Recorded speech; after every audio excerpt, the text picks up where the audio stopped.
Assalamualaikum warahmatullahi wabarakatuh. A'udzu billahi minasyaitonir rajim. Bismillahirrahmanirrahim. Alhamdulillahilladzi hadana li hadza wa ma kunna linahtadiya laula an hadanallah. Salatan wa salaman daimain mutalazimain ala nabiyil amin wa ala alihi wa sahbihi ajma'in. Subhanaka la ilma lana illa ma 'allamtana innaka antal alimul hakim. Rabbi shrah li sadri wa yassir li amri wahlul 'uqdatam min lisani yafqahu qawli, amma ba'd. Saudara muslimin dan muslimat yang dirahmati Allah Ta'ala sekalian, alhamdulillah sekali lagi kita dapat bersama-sama di ruang udara IKIM FM untuk kita meneruskan perbincangan kita. Dan insyaAllah saudara, kita menyambung kembali dalam siri yang lalu. Kita bincang ayat yang kelima dalam surah Yusuf, iaitu qala ya bunayya la taqsus ru'yaka ala ikhwatik fayakidu laka kaida inna syaitan lil insan aduwwum mubin. Sadaqallahul azim. Kita dah bincang tentang ayat yang kelima itu, iaitu bagaimana Nabi Yaqub alaihissalam berkata kepada anaknya Nabi Yusuf, jangan kau cerita mimpimu itu kepada saudara-saudara kamu, kerana dikuatiri mereka akan menjalankan sesuatu rancangan jahat terhadap kamu, dan sesungguhnya syaitan adalah musuh yang nyata bagi manusia. Dan secara ringkasnya, setelah perbincangan kita dalam ayat yang kelima, sebagai kesimpulan sambungan perbincangan kita ayat kelima itu, kita dapati bahawa ayat ini menceritakan tentang bagaimana apabila Nabi Yusuf alaihissalam menceritakan mimpinya kepada Nabi Yaqub alaihissalam, maka Nabi Yaqub mengetahui bagaimana Allah Subhanahu wa taala memberikan suatu kedudukan yang istimewa kepada Nabi Yusuf alaihissalam dengan suatu kenikmatan yang mendapat kegembiraan di dunia dan juga di akhirat. Kerana itu sebagai tanda-tanda beliau akan menjadi Nabi dan akan memimpin keluarganya dan semua sekali lah, yang mana semua akan tunduk kepadanya. Maka di sinilah Nabi Yaqub alaihissalam berpesan kepada Nabi Yusuf supaya tidak memperdengarkan ataupun menceritakan mimpinya itu kepada ikhwah ataupun saudara-saudaranya yang lain, supaya tidak berlakunya hasad dengki di kalangan mereka. Apatah lagi sekiranya syaitan mengambil kesempatan untuk menambahkan lagi api-api permusuhan, kerana syaitan itu memang musuh sejati bagi manusia, musuh untuk selama-lamanya. Dalam arti kata, memang dia sentiasa menunggu-nunggu untuk melakukan kejahatan dan juga menangguk daya keruh untuk mewujudkan suatu permusuhan, suatu perbalahan di kalangan manusia. Jadi kesimpulannya saudara, daripada ayat yang kelima itu, kita dapat mengambil beberapa noktah penting. Antaranya, yang pertama sekali, dalam ayat itu menunjukkan kepada pengetahuan Nabi Yaqub alaihissalam tentang maksud mimpi yang disampaikan oleh Nabi Yusuf alaihissalam. Itu yang pertama. Yang kedua, menunjukkan juga bagaimana satu petanda ataupun satu dalil yang boleh digunakan pakai dari sudut memberi nasihat kepada seseorang apabila tidak mahu seseorang itu ditimpa kesusahan. Maknanya boleh menceritakan, kita sebut sebagai keburukan-keburukan yang akan didapati sekiranya dilakukan suatu perkara. Jadi di situ suatu pengajaran boleh diambil. Yang ketiganya adalah menyembunyikan nikmat boleh dilaksanakan. Kalau mendapat nikmat, disembunyikan supaya kalaulah didedahkan, mungkin ianya akan membawa kepada hasad dengki dan sebagainya, maka boleh disembunyikan. Dan seterusnya, antara perkara juga yang kita dapat lihat daripada pengajaran daripada ayat itu, ayat yang kelima, iaitu bagaimana permusuhan syaitan kepada manusia yang merupakan satu permusuhan yang abadi selama-lamanya.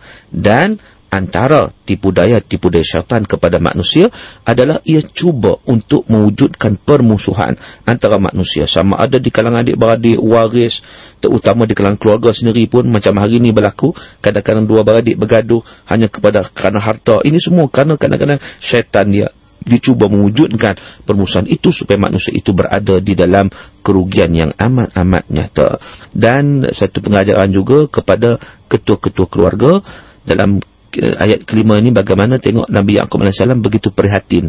Di sini menunjukkan kepada kita, ketua keluarga ayah sebagai contohnya, dia hendaklah memerhatikan hal ehwal keadaan keluarganya untuk menjaga kesepakatan ataupun menjaga keutuhan keluarga itu supaya ia terus terjamin dia berjalan dengan baik. Maka dengan sebab itu sebagai bapa, sebagai ibu, sebagai contoh, dia kena melihat suasana seumpama itu.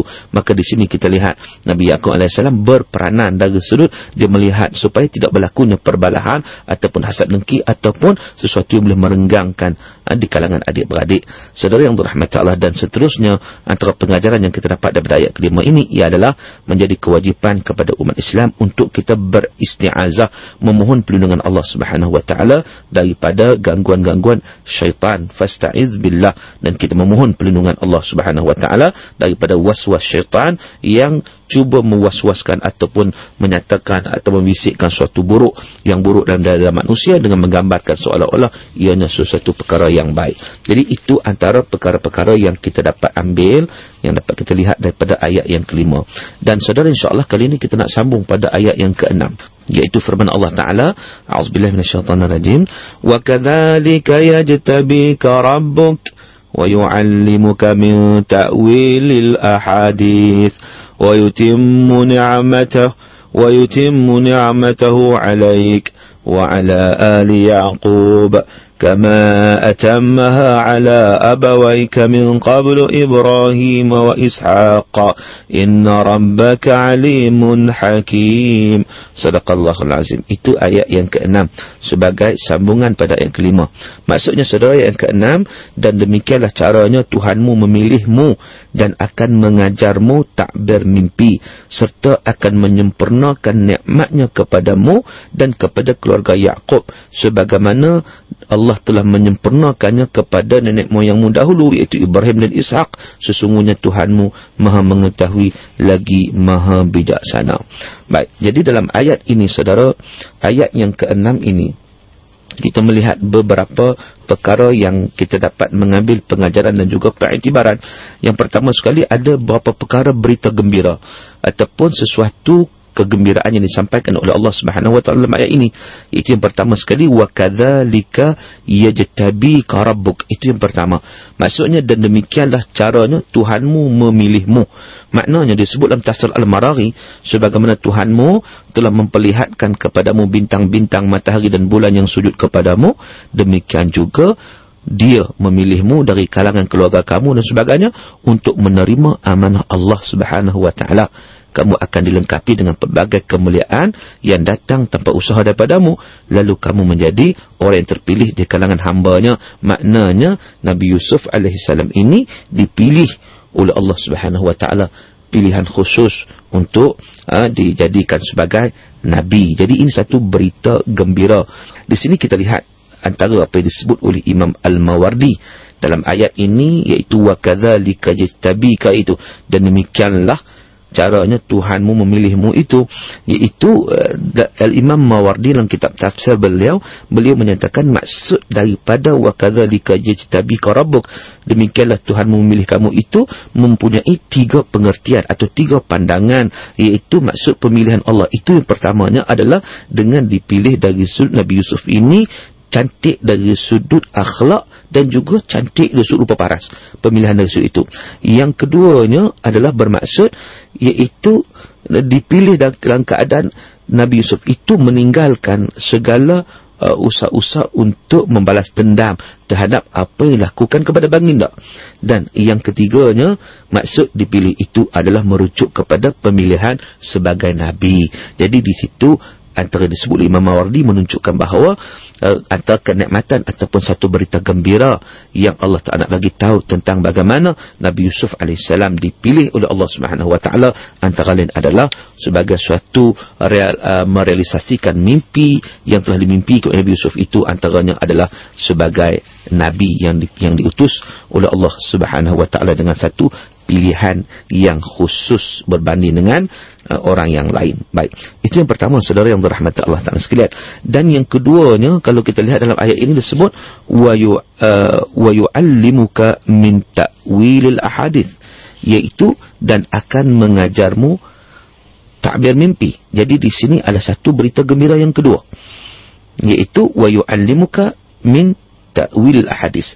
Berkata Qatadah, dia kata maksudnya itu adalah Allah Ta'ala mengajar kamu dengan sesuatu ilmu yang dengan ilmu itu kamu dapat menakwilkan atau mentakbir sesuatu perkataan-perkataan manusia yang mana mereka melihat dalam mimpi mereka. Jadilah arti kata boleh menakbir ataupun mentafsir mimpi.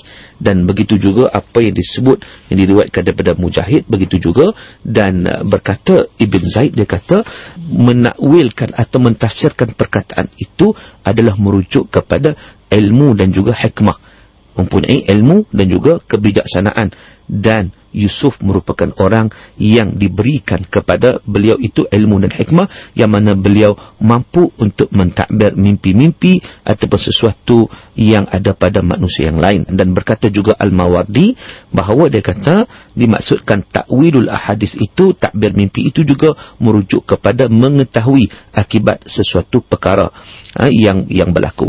Jadi saudara berrahmat Allah, dalam tafsir Al-Maraghi dinyatakan bagaimana maksud ayat ini, iaitu Allah Ta'ala akan mengajarmu takbir mimpi itu adalah merujuk kepada bagaimana Allah Subhanahu Wa Ta'ala mengajarkan satu ilmu laduni. Ilmu laduni makna ilmu yang terus datang daripada Allah Subhanahu Wa Ta'ala tanpa belajar, yang mana ilmu tersebut termasuk ilmu takwil dan ilmu takbir mimpi, yang mana ilmu itu akan memungkinkan Nabi Yusuf AS membuat pentafsiran mimpi dengan baik, dengan menggunakan ungkapan kata atau pemberitaan tentang apa yang bakal terjadi di alam nyata. Dan di hal ini juga saudara dinyatakan oleh Allah Subhanahu Wa Ta'ala tentang bagaimana sabda Nabi Yusuf kepada ayahnya, hadza ta'wilu ru'yaya min qablu qad ja'alaha rabbi haqqa. Dalam surah Yusuf juga ayat 100, inilah dia takbir mimpiku dahulu, sesungguhnya Allah telah menjadikan mimpiku itu adalah benar.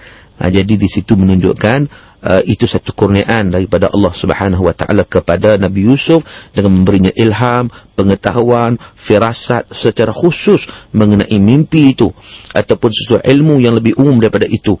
Dan juga kalau kita tengok juga dalam surah Yusuf juga diceritakan dalam ayat yang 37 sebagai contohnya, bagaimana Nabi Yusuf berkata kepada dua orang penghuni penjara, la ya'tikuma ta'amun turzaqanihi illa nabba'tukuma bita'wilih qabla an ya'tiyakuma dhalikuma mimma 'allamani rabbi. Maksudnya aku bukan saja dapat menerangkan takbir mimpi kamu itu, bahkan tidak datang kepada kamu sesuatu makanan yang diberikan kepada kamu tiap-tiap hari dalam penjara, melainkan aku juga dapat memberitahu kepada kamu akan nama dan jenisnya sebelum ia dibawa kepada kamu. Yang demikian itu ialah sebahagian daripada apa yang diajarkan kepadaku oleh Tuhanku. Jadi itu satu kelebihan juga, satu berita gembira yang kedua yang diberikan kepada Nabi Yusuf alaihissalam. Dan yang dalam ayat ini sebagaimana kita sebut tadi bahawa kebanyakan golongan mufassirin yang melihat kepada ayat wa yu'allimuka min ta'wil ahadits itu, dia merujuk kebanyakan para ahli mufassirin ataupun ulama-ulama tafsir, mereka menyatakan maksud takwil ahadis itu memang merujuk kepada takbir mimpi. Dan berkata Imam Al-Qurtubi, dia kata bahawa boleh dikatakan kebanyakan ulama berijma' di atas yang demikian itu, iaitu bermaksud takwil ahadis merujuk kepada takwil mimpi.